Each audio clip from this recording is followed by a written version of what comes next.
Buenas tardes. En esta nueva entrega de cuentos clásicos nos adentraremos junto a Ryunosuke Akutagawa en las profundidades de la naturaleza humana, su subjetividad y ambigüedad moral.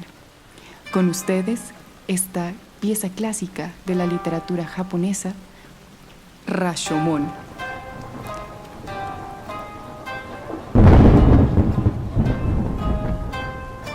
Ya casi era de noche y hacía mucho frío. El sirviente de un samurái esperaba, bajo el Rashomon, que dejara de llover. No había nadie más bajo el portal. En la gruesa columna, cuya laca carmesí se descascaraba por todas partes, solamente se había posado un grillo.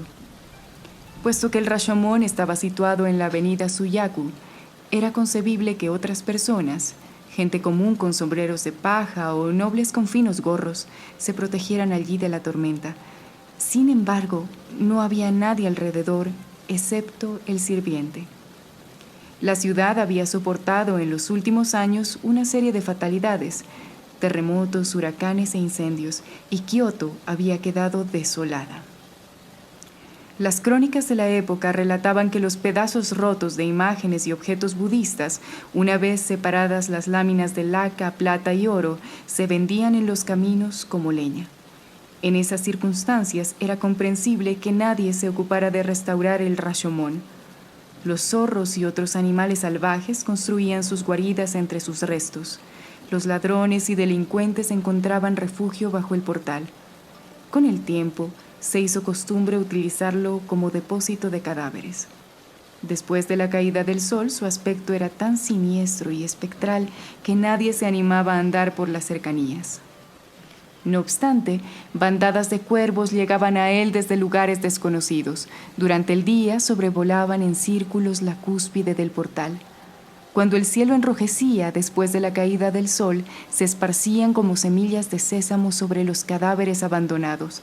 Pero en ese momento no se veía ningún cuervo, quizá por lo avanzado de la hora. Por todas partes, en las escaleras de piedra a punto de derrumbarse, con la hierba brotando entre sus grietas, había manchas de excrementos blancos. El sirviente, vestido con un kimono azul viejo, estaba sentado en el 7º escalón, el más alto, contemplando distraído la lluvia. Toda su atención se concentraba en un grano que irritaba su mejilla derecha. Como ya dijimos, el sirviente esperaba que la lluvia cesara, pero no tenía idea de lo que haría después. Normalmente, por supuesto, habría regresado a casa de su amo, pero acababa de perder el trabajo. La antigua prosperidad de Kioto había declinado rápidamente y, en consecuencia, su amo lo había despedido a pesar de los muchos años a su servicio. Así, atrapado por la lluvia, no sabía qué hacer o a dónde ir. El mal tiempo acentuaba su ánimo deprimido y la tormenta continuaba con toda su furia. Perdido en pensamientos incoherentes y estériles, el sirviente se preguntaba, entre protestas contra tan funesto destino, cómo iba a sobrevivir a partir de ese día. Sin propósito fijo, seguía escuchando el sonido acompasado de la lluvia sobre la avenida Suyaku. La lluvia cobraba cada vez más fuerza y envolvía el Rashomon con un ruido persistente que se oía a grandes distancias. Alzando la vista, el sirviente vio una nube densa y oscura posada en las salientes del techo del portal. Carecía de recursos, ya fueran honrados o ilegítimos, a causa de su penosa situación. Si optaba por el camino honesto, moriría de hambre en las calles, sin duda, o en las cloacas de Suyaku. Lo trasladarían al portal del Rashomon y lo arrojarían allí como a un perro. Si elegía el robo, sus pensamientos, que giraban alrededor del mismo punto, llegaron al fin a la conclusión de que no le quedaba más remedio que dedicarse al crimen. Pero miles de dudas lo asaltaron. Aunque estaba seguro de que no tenía otra posibilidad, no encontraba el valor suficiente para justificar su decisión. Estornudó con fuerza y se incorporó lentamente. El frío de la noche le hacía añorar el calor del brasero. El viento del atardecer ululaba a través de las paredes resquebrajadas del portal, y ahora el grillo, que antes se había posado en la columna laqueada de color carmesí, había desaparecido. Hundió la cabeza entre los hombros mientras miraba para todos lados. Se levantó las sombreras del gastado kimono azul que cubría su delgada ropa interior. Tomó la decisión de pasar la noche allí, en cuanto hallara un lugar resguardado del viento y la lluvia. Divisó una ancha escalera laqueada que parecía subir a la torre del portal. No iba a encontrar a nadie allí excepto a los muertos, si es que había alguno. Entonces, cuidando que la espada no se desprendiera de su vaina, el sirviente puso pie sobre el primer escalón. Poco después, desde la mitad de la escalera, vio un movimiento en lo alto. Contuvo la respiración y, acurrucado como un gato en medio de la ancha escalinata, permaneció quieto y alerta. Una luz se filtraba entre los muros y caía sobre su mejilla, iluminando el grano rojo y purulento entre sus gruesas patillas. Había supuesto que solo encontraría cadáveres en la torre, pero al subir 3 o 4 escalones había advertido el fuego, alrededor del cual alguien se movía. Vio una luz mortecina, amarillenta y oscilante que por momentos daba a las telarañas del techo un brillo fantasmal. ¿Quién se atrevería a encender un fuego en el Rashomon? Y durante una tormenta, lo desconocido, lo maligno, lo aterrorizaron. Silencioso como una lagartija, se arrastró hasta el final de la empinada escalera. En cuclillas, estiró el cuello todo lo que pudo y tímidamente asomó la cabeza dentro de la torre. Tal como afirmaban los rumores, encontró varios cuerpos desparramados al descuido por el piso. Como el reflejo de la luz era tenue, no alcanzó a distinguir cuántos eran. Solo pudo divisar cadáveres, algunos desnudos y otros con ropas. Los cuerpos de hombres y mujeres yacían con la boca abierta o los brazos extendidos y daban menos señales de vida que muñecos de barro tirados al azar. Al verlos sumidos en aquel silencio eterno, el sirviente dudó que hubieran estado vivos alguna vez. Sus hombros, pechos y torsos resaltaban bajo la luz agonizante. Otras partes de los cuerpos se desvanecían entre las sombras. Se tapó la nariz con la mano por el hedor de aquellos cadáveres descompuestos. Pero un instante después dejó caer la mano, asombrado por lo que vio. Percibió una repulsiva silueta inclinada sobre un cuerpo. Parecía tratarse de una vieja macilenta, canosa, de aspecto austero. Con una antorcha de pino en la mano derecha observaba el rostro de un cadáver de largos cabellos negros. Sobrecogido y paralizado más por el horror que por la curiosidad, contuvo el aliento por un instante. Sintió que se le erizaban los pelos de todo el cuerpo. Mientras miraba aterrorizado, la vieja encajó la antorcha entre 2 tablones del piso y comenzó a desprender uno a uno los largos cabellos de la muerta, tal como los monos despiojan a sus crías. El pelo se soltaba suavemente con el movimiento de sus manos. A medida que caían los pelos, el temor del sirviente empezó a desvanecerse y en su lugar surgió un fuerte odio hacia la vieja. Lentamente la sensación se fue transformando en algo más que odio, hasta convertirse en una profunda repugnancia hacia todo lo que representara el mal. Si en ese momento alguien le hubiera recordado sus dudas entre morir de hambre o convertirse en ladrón, cuestión que se había planteado poco antes, no hubiese titubeado en preferir la muerte. Su aversión hacia la crueldad se encendió como la antorcha de pino que la vieja mujer había clavado en el piso. No sabía por qué le arrancaba los cabellos a la muerta.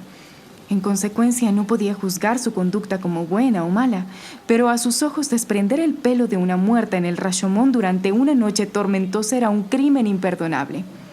No tenía en cuenta, por supuesto, que momentos antes él mismo había pensado en convertirse en ladrón. Concentró toda su fuerza en las piernas, salió de su escondite y, espada en mano, se plantó frente a la vieja. Esta se volvió con temor en los ojos y, temblando, se incorporó de un salto. Por un instante permaneció quieta y luego se abalanzó hacia la escalera pegando chillidos. ¡Canalla! ¿A dónde vas?, gritó el sirviente, cerrándole el paso a la infeliz mujer que trataba de escapar. La vieja intentó zafarse con las uñas. Él la empujó lejos para impedirle que lo arañara. Forcejearon, cayeron sobre los cadáveres y siguieron luchando allí. No había duda alguna sobre quién dominaría a quién. En un segundo, él la tomó por el brazo y se lo torció, obligándola a caer al suelo. Sus miembros eran pura piel y huesos, sin más carne que las patas de un pollo. No bien se desplomó en el piso, el sirviente desenvainó su espada y puso la hoja reluciente como la plata frente a su cara. La vieja guardó silencio. Temblaba espasmódicamente y tenía los ojos tan abiertos que parecían salirse de sus órbitas. Apenas respiraba entre estertores. La vida de la infeliz mujer estaba ahora en sus manos. Este pensamiento apaciguó su ira y le proporcionó un sentimiento de plácido orgullo y satisfacción. La miró mientras le decía con voz calmada: «Escúchame, no soy un oficial de la policía, solo soy un viajero que pasaba casualmente por el portal. No te ataré ni te causaré problemas, pero tienes que decirme qué haces en la torre». La vieja abrió aún más los ojos y se los clavó en el rostro con la mirada penetrante y rojiza de las aves de rapiña. Movió los labios, tan arrugados que se le fruncían en la nariz, como si estuviera masticando algo. La puntiaguda nuez de Adán le subía y bajaba por el cuello esquelético. Entonces, un sonido áspero y jadeante similar al graznido de un cuervo salió de su garganta. «Yo saco el cabello». Se lo sacaba para hacer pelucas. La respuesta desvaneció las incógnitas de aquel encuentro y lo decepcionó. De pronto, ella no era más que una mujer temblorosa a sus pies. Ya no era una arpía, sino una pobre desgraciada que hacía pelucas con el cabello de los muertos, para venderlas por migajas de comida. Lo embargó un frío desprecio. El miedo dejó su corazón y regresó el odio que había sentido antes. Ella debió percibir los sentimientos del sirviente.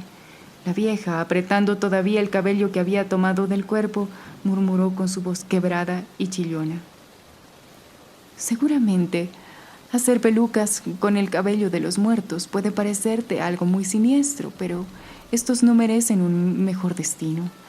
Esa mujer a quien le estaba arrancando el hermoso cabello negro acostumbraba a vender trozos de víbora disecada en la barraca de los guardianes, diciéndoles que era pescado seco. Si no hubiera muerto por la peste, seguiría vendiéndolo ahora mismo. A los guardias les gustaba y se lo compraban. Solían decir que ese pescado era muy sabroso. No puede decirse que lo que ella hacía estuviera mal, porque de lo contrario se hubiera muerto de hambre. No tenía elección. Si ella supiera lo que estoy haciendo para sobrevivir, probablemente lo comprendería». El sirviente envainó su espada y apoyó la mano izquierda sobre la empuñadura. La escuchaba meditativamente, mientras su mano derecha se entretenía con el grano purulento de la mejilla. Cierto coraje iba naciendo en su corazón, el valor que le había faltado antes cuando estuvo sentado bajo el portal. Una extraña fuerza lo llevaba en dirección opuesta a la que había sentido cuando sorprendió a la vieja. Ya no dudaba entre morir de hambre o convertirse en ladrón. La idea de morir de hambre estaba tan distante de sus pensamientos que su mente ni siquiera la consideraba. «¿Estás segura?», le dijo en tono burlón en cuanto ella terminó de hablar. Apartó su mano derecha del grano y se inclinó sobre la mujer tomándola por el cuello. Bruscamente agregó: «Entonces está bien si te robo. Moriría de hambre si no lo hiciera».